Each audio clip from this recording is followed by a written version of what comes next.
ମୁଁ ସ୍ମିତା स्वागत करुच्ची learn in 5 line channel को।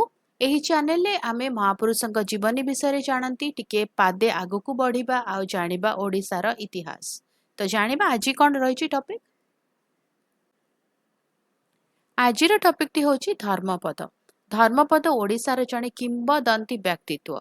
କୋଣାର୍କ ସୂର୍ଯ୍ୟ ମନ୍ଦିର ସମାପ୍ତ କରିବାରେ ତାଙ୍କ ଭୂମିକା ପାଇଁ ପ୍ରସିଦ୍ଧ। ସେ ମନ୍ଦିରର ମୁଖ୍ୟ ସ୍ଥପତି ବିଶୁ ମହାରଣାଙ୍କ ପ୍ରତିଭାଶାଳୀ 12 ବର୍ଷର ପୁଅ ଥିଲେ। ଯେତେବେଳେ 1200 କାରିଗର ମନ୍ଦିରର ମୁକୁଟ ବା ମୁଣ୍ଡି ମାରିବାକୁ ସଜାଡ଼ିବାରେ ବିଫଳ ହୋଇଥିଲେ, ଧର୍ମପଦ ସଫଳତାର ସହ କାର୍ଯ୍ୟ ସମାପ୍ତ କରିଥିଲେ। ରାଜାଙ୍କ କ୍ରୋଧରୁ କାରିଗରମାନଙ୍କୁ ରକ୍ଷା କରିବା ପାଇଁ ଏବଂ ସେମାନଙ୍କ ସମ୍ମାନ ରକ୍ଷା କରିବା ପାଇଁ ସେ ନିଜ ଜୀବନ ବଳିଦାନ ଦେଇଥିଲେ।